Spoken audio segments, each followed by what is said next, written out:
Hello, I'm Odie Henderson, film critic of the Boston Globe, and I'm here today after the screening at East Bayou with the artistic and executive director of the Roxbury International Film Festival, Lisa Simmons, and of course, the writer and director, filmmaker of East Bayou, Casey Lemons.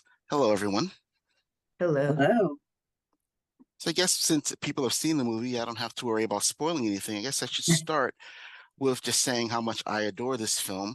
I did a seminar on it at the Coolidge a few months ago, and to me, it is, in my mind, one of the great movies, not just Black movies, but great American movies, in terms of how it took something and showed me something I had not seen before. But also, I think, in my mind, it's one of the quintessential auntie movies. You have one of the great auntie characters in this film, and I want to talk about that a little bit. But first, I guess the question I have, the first one, is how did you come up with this idea of creating a film about the Baptiste, about the past, and about memory? Um, it started as a series of short stories, actually. It started with the auntie character in a way. I can remember going to an audition. I was an actress, and the casting director saying, instead of reading the sides, why don't you tell me a story, maybe from your family? And I started telling this story about my aunt. How she and my mother had seen a fortune teller, and the fortune teller told her she'd be married 5 times, and that was a true story about my aunt. And when I went home, I wrote it down, and then I wrote. I'm not sure exactly in what order, but very quickly I wrote the original story of Eve and Jean-Paul Baptiste. And then I wrote a story about children who had to say goodnight to their grandmother. And then I took all these stories and I made a character, Louis Batiste, for the kind of everything to revolve around. And that was how it started. The memory question was super important. In general, I would say the questions were, I had questions, what's real and what's metaphysical, and the nature of memory. And if two people remember something differently, where does the Mhm. truth lie? And that became, the beginning of East Bayou. And I thought it might be a novel. I didn't know it was a screenplay at first. Well, it has a very novelistic approach to it. So it's interesting you mentioned that it was started as short stories. Let's start with the auntie character, Moselle, played by Debbie Morgan. I think one of the greatest performances I've ever seen in the film that she wasn't recognized just irritates me to no end. I know it irritated my old boss, Roger Ebert, also about that. But let's talk about her because my late aunt Brenda, she reminded me so much of her character and just the way she looks at Eve and says, you have 3 seconds to, it sent chills up my spine. And so her character in the film, she's been married all these times and her husbands have met, ends due to her bad luck. And also to maybe the fact that she might be cursed.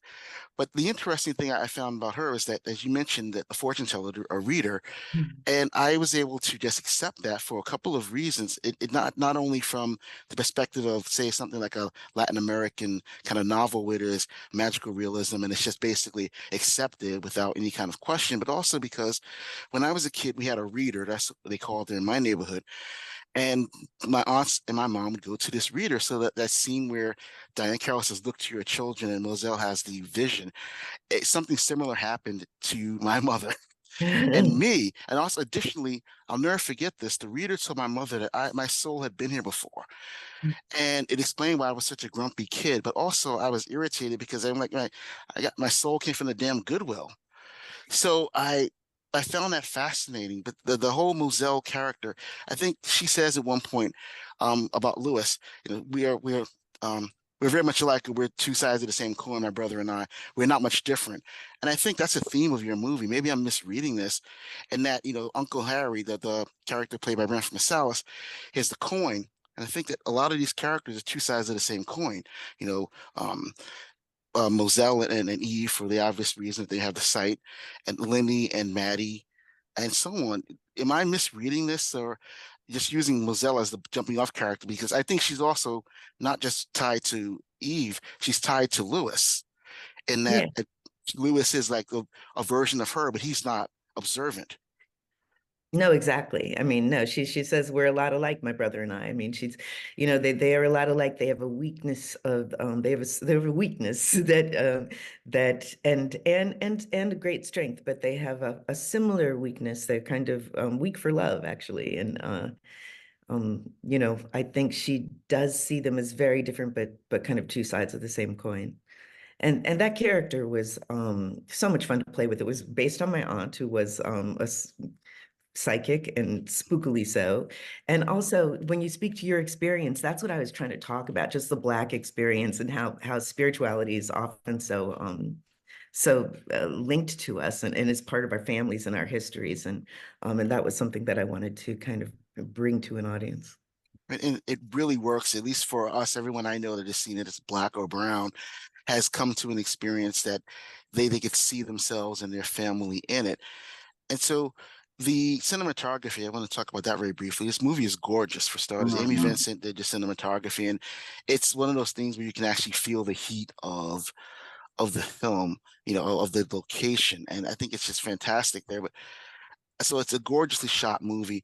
Where is this shot, actually? The Yeah, location. we were in Louisiana. We were across the bridge. We were mostly in Madison, outside of Madison, Coventry, and we also shot in a place called Attakapaw Landing. That's where Elzora lived, on the water. Okay. That's Elzora. That's Diane Carroll's character, right? Right. Elzora. That she was fascinating, and I miss Diane Carroll. She was such a great actor. So let's talk about Samuel L. Jackson because I find something interesting about how you use him in your films. Because I wrote a piece on his bio. I think it may be the best piece I've ever written. I said that, you treat him in a different way than most characters. You make him a sensual person. In the Caveman's Valentine and in this, he is basically, you buy it because Sam Jackson's a great actor and also he is can be a sensual person. I was just curious as to was there any kind of rationale or thought behind how you wanted to use Sam Jackson in your films? No, I mean, I think that for Sam, it was interesting because he at the time was a very big character actor. He just was exploding in Pulp Fiction, and I think when he read the script that I had written, and I had made a short film where my now husband Bondi had played the sexy doctor, and I think when he saw the short and read the script, he kind of thought, okay, this is a side of me that I really would like to explore. And of course, I did see him that way, and I mean, he really possessed everything that I needed Louis Batiste to possess. He was imposing and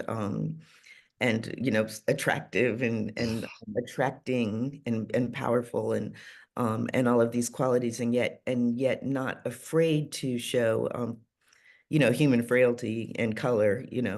um within his character, the kind of gray areas, what I call the gray areas, right, of humanity that is neither heroic or demonic. And yeah, I mean, he's wonderful. And he does something I noticed to all the women in this film.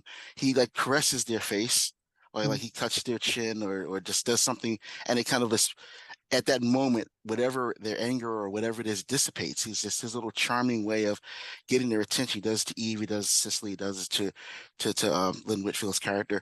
I thought that was a very nice touch of him keeping that consistency of the character and doing something that is just so gentle. You Mhm. don't at the time, as you're saying, Sam Jackson was exploding, but he was never a gentle character. He was always, boisterous and Sam. And this was such a different side of him. And I found that to be quite fascinating that you actually used him in that way. So that's great. And Vondi Curtis, oh, let's talk about the use mirrors a lot in this film, and it made me think of Douglas Sirk in Imitation of Light. But Douglas Sirk Mhm. used his mirrors in a different way than you do. Your mirrors are used kind of as a point of reflection and also of memory. There's a great, great, great scene where Moselle tells the story about how her second husband died, and then at one point she basically steps into the mirror. I thought that was a great. When I saw the film, the audience gasped when that moment happened because it was so powerful visually what you were doing. And so this kind of ties into the reflection into the first line we hear in the film about, memory is a series of images and some indelibly planted on the brain. And so I found that you mentioned earlier about how two people can remember something and tell it differently. can I just guess we can talk a little bit more about memory. And speaking on that, between Cicely and Eve, I asked where's the truth? I guess that's the question I have is exactly who do we believe? I always thought Eve was an unreliable narrator, but not because she was being improper, but because memory is oftentimes unreliable. Hmm. So I'm Um, wondering if that was in your mind, just basically, is there a truth, or do we just basically interpret it as an intersection of what we've seen? well, you brought up so many things. I'm So sorry. I want to go back to Amy and reflections Okay. because Amy's wonderful, and you're right, the cinematography is breathtaking. And Amy and I discussed mirrors and how to use them and how they were thematic, within the story, and came to this kind of wonderful intentionality in how we used them and designed shots like the one you were talking about where Moselle walks into her past, which Amy and I came up with on an airplane. That's And awesome. yeah, it was amazing. And yeah, I'm very, very proud of that scene and how the visuals really worked with the themes of the movie. I mean, in terms of memory, like I said, the questions were more important. So in some ways, I don't always like to just be like, blah, here's the answer. Um, and I used to not do it at all. I recently I'm far enough away in time from the film to give a type of answer. But there's no one person's right and one person is wrong. That was not my intention. My intention is that the truth, as she says, changes color depending on the light. Um, so it's actually a situation in which two people are so traumatized by what just happened that they don't quite know what happened. Right. A moment got away from them. A Right. moment got away from them, and they both retreated into a trauma memory, basically, of what happened. That was my intention. Right. And that makes sense because Lewis says at that moment I lost her. But he says that line when it's in the letter that he wrote. Um, but that's great. One more question. I want to ask you a different. Oh, I have a question. So you're an actor. So I'm wondering if you bring that to your direction since you were on the other side of the camera and you would understand how a director makes. Is there a specific style to your direction that is, influenced by your act, the fact that you were an actor, or do you just basically is it two separate elements?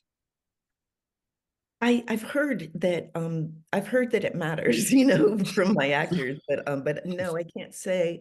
I've heard that it matters. I've heard that them say, I listened to their electronic press kit, interview. They would say, well, it's because she's an actor that she's, has a sensitivity. But I think the things that I brought to it were kind of my favorite directors and what I took from each of them um, kind of inherently, on a soul level, what I liked, the way I liked to be directed as an actor, what I did not like at all and didn't respond to as an actor. I tried not to use those things, right? And I tried to be what every actor needed me to be. And this was great training for that because there were so many, from Diane Carroll to the kids to Sam Jackson, there were Right. so many different actors who needed specific things, I mean, you don't direct children like you direct Sam Jackson, I Um, hope not. yeah, so it was very good training for me in terms of directing actors, but I think I've got an instinct for it. Great. So Lisa, let's ask a question from the other side of the equation, from the distribution and from showing your film at film festivals. What do you think was the impact of this film, and when was the first time that you saw it, and what made you want to program it? Don't remember the first time I saw it, Casey. I just remember it being so pivotal. We started the festival in 1998, I think it was, and it was so important to see films like this that weren't, during that time there was all this. The only thing that was really coming out was urban drama, and Mhm. we really needed to see films that were, other aspects of who we were, which is why we started, the festival, to be able to see love stories, to be able to see films like this. And why don't we program it? Because Casey's amazing, and you know, it just reminds me of the, even like going back to the true LA Rebellion and those folks who were making really amazing independent films for the purpose of storytelling. And this film is brilliant in its storytelling. As you said, it's brilliant in its cinematography.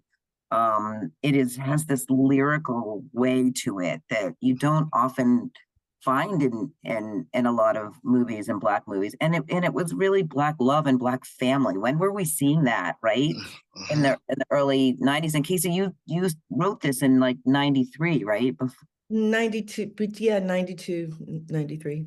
Yeah. And so it was just sort of like this breath of fresh air. And then to layer it with so many things that really there's something in it for everybody is what I think that we really felt, that there's something in it that you can attach yourself to, the auntie, to the kid, to the father, to like all of these. You have someone in your life. And I think that that's why it was so well received, because it had those things that other films at that time didn't. Why do you think that there is this dearth of movies like Eve's Bayou, there's black love movies? I was asked this question a couple of weeks ago, and I honestly didn't have an answer. So I will throw it out to you, as someone who's more knowledgeable about, programming these movies and having looking for them. Do you have an idea? I mean, I have a theory, but I'd love to hear your theory. I mean, I think it's changed. I mean, I think that certainly there's more films out there, at least what I'm seeing on the independent front, right? That people are being able to tell their own stories and tell stories outside of the box. So, you know, I mean, I think a lot of times that people write for particular in based on what they've experienced, right? You're right, you write what you know. Mhm. Um, and also you write what you feel. And so I feel like people are making films now very quickly. I mean, you can make a film, you know, in 10 months if you want to. You can make Right. it. So they're really writing and making films about what's happening now, which, you know, over the past couple of years has not been necessarily a happy space.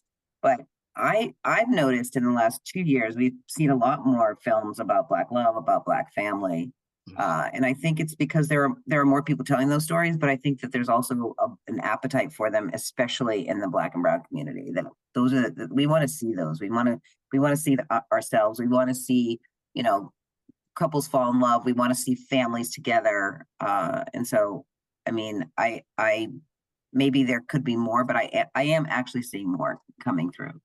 Casey, Yeah, what do you think? yeah, I was going to ask, what do you think as well?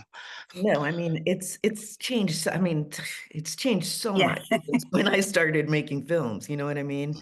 I mean, so much. And I teach at a film school, so I teach at NYU grad film, and I feel and I work with Sundance Institute, and I feel part of this wave of the future as well. You know, and I've taught a lot of emerging filmmakers, and it keeps me very optimistic about the future. I mean, there's a great variety, I think, of stories and of filmmakers' voices, and them feeling that their voices is essential, you know, Mhm. their voice is needed, which is so different than the way that I felt when I was kind of breaking onto the scene. I had confidence that came from someplace, but I didn't get a lot of affirmation, you know, that my voice was essential or that my point of view was needed. You know what I mean?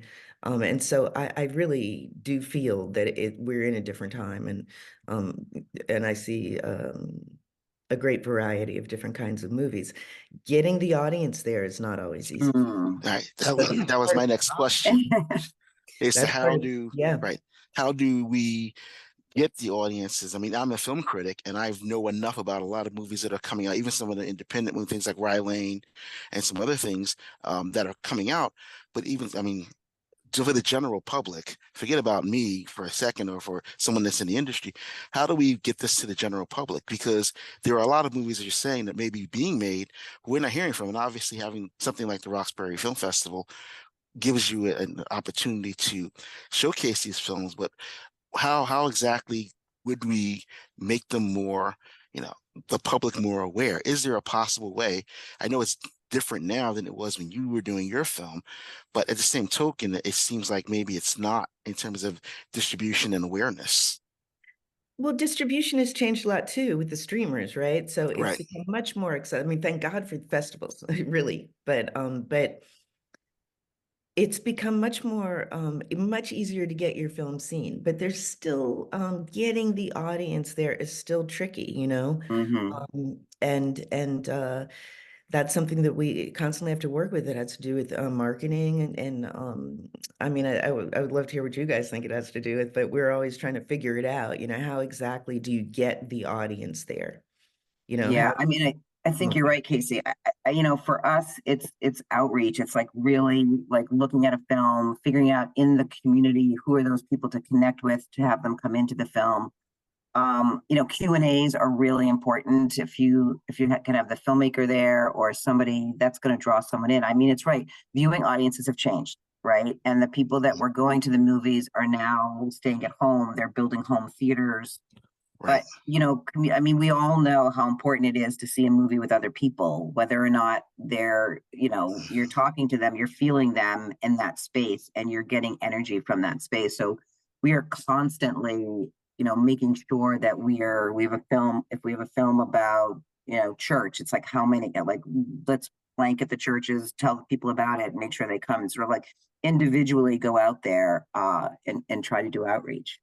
But because it needs to come back. I mean, watching films in a theater on a big screen with surround sound is really important. So I'm hoping people will start to understand that. Well, certainly for Black folks, at least for me, the community experience of seeing a film, especially one that is about us, can be joyful, riotous experience. I wish I had seen A Clone Tyrone in the theater as opposed to Yeah. on right? Netflix or something like that. I did hear, and maybe Lisa, you might know about this about Tubi, about Black filmmakers making films and putting them on Tubi to be streamed. Then trying to get some exposure in that regard. Are you aware of anything like that? Is that a burgeoning kind of market now? It is. There's a couple of these distribution houses that pick up films, and I mean, as Casey said, I mean, I think it's important that there are more opportunities for filmmakers to find distribution and do self distribution. It's still a streaming service, and you really want it to be in the theater. But if you can do something like Tubi and Four Wall in a theater for a week, but that's expensive, and that's why a Yeah. lot of folks aren't doing it. I mean, and the thing about we were incredibly lucky to get, you know, to have East Bayou screen on the big screen and have Casey come and talk about it at the festival because it was a Black audience and you could feel, you know, even because we showed the director's cut, we didn't know what we were going to be doing. Casey's like, oh great, it's the director's cut because there's something at the end that happens. And you hear people like uncomfortable in their seats and you hear, you know, the gasping that you get from you know, when you're screening your film to a Black audience, which is just wonderful. But I mean, I think that the fact that there are options are good. Hmm. Yeah. And Absolutely. also you, Casey, are an influence. Maybe when you said you started, you were looking around and you really didn't see anyone that could affirm you.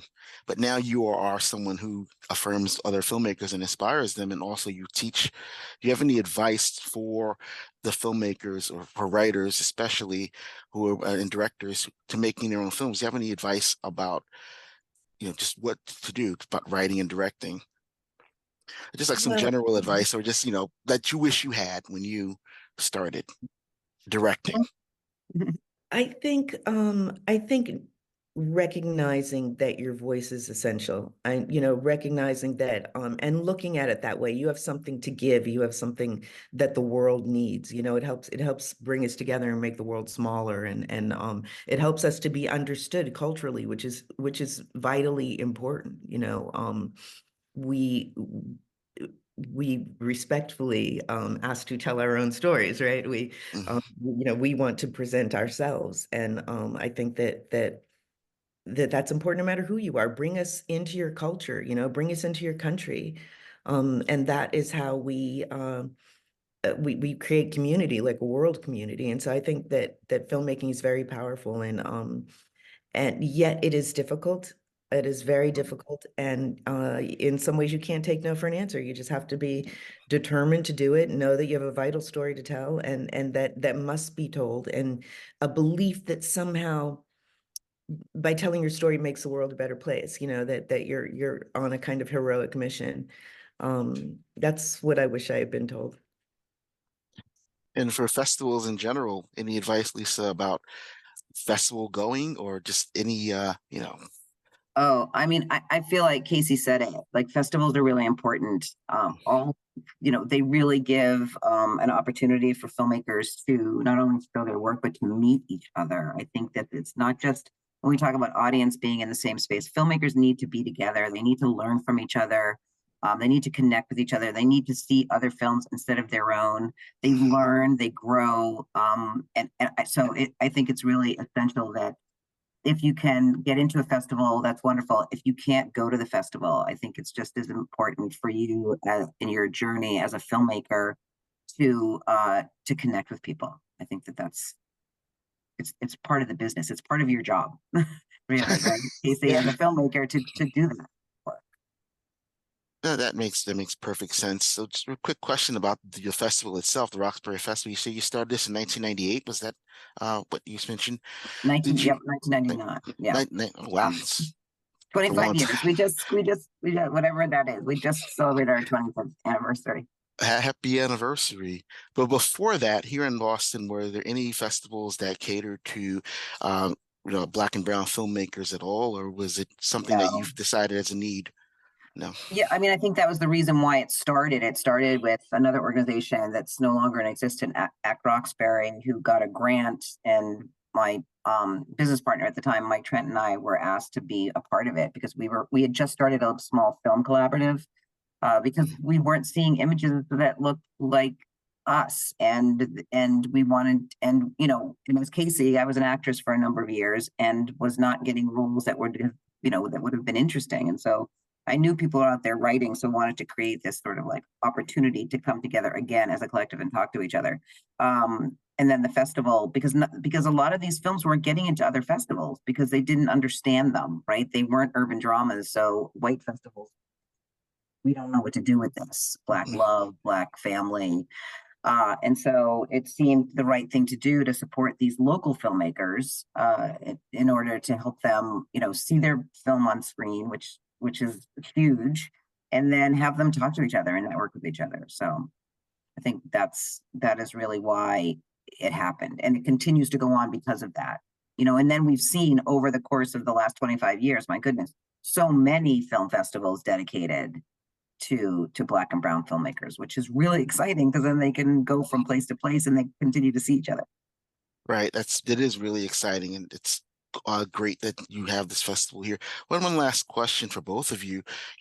Casey, you work with a lot of different actors, Taraji P. Henson, and you write such great, strong, interesting characters, especially women characters. And when Taraji P. Henson and Talk to Me is such a great character. I just love that she starts out one way, and then you have that scene where you basically show that the other side, she's not just all boisterous, that she's, that's the person, she's deep.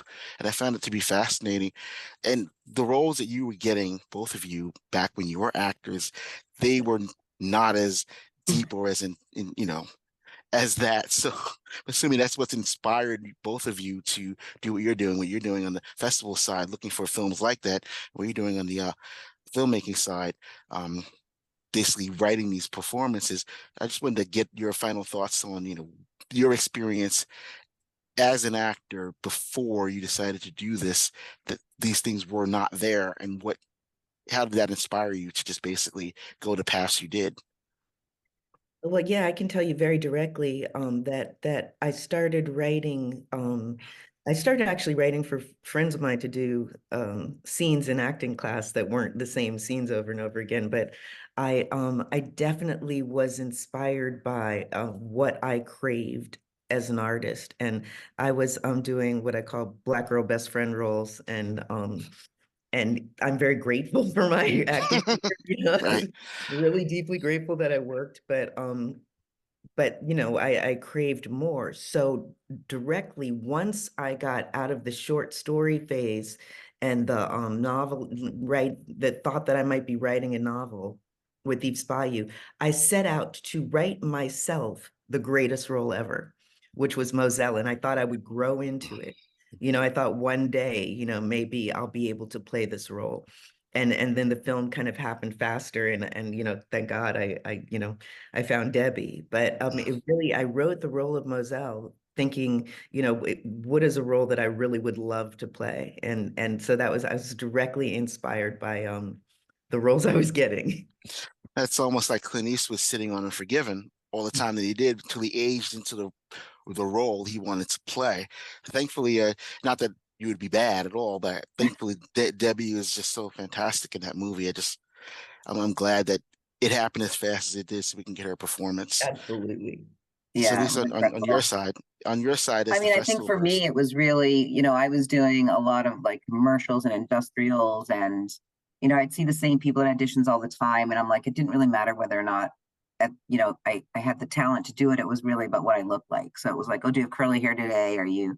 So it was sort of like, you know what? We need to create something where people get to work on work that has teeth to it, that has really great characters, that whether it's a 5-minute movie or a feature, independent feature.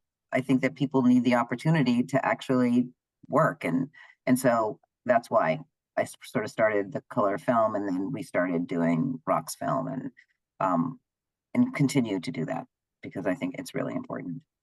Well, I hope both of you continue to do that. You're both doing a great job and showing giving great service to our community, especially in making films and in showing them at the festival. So with that, thank you both for your time. And this is again, Odie Henderson, film critic of the Boston Globe, here with Lisa Simmons and filmmaker Casey Lemons. Thank you all for attending. Thank you, Odie. Thank you, Odie. See you, Lisa. See you, Thanks. Casey. Bye.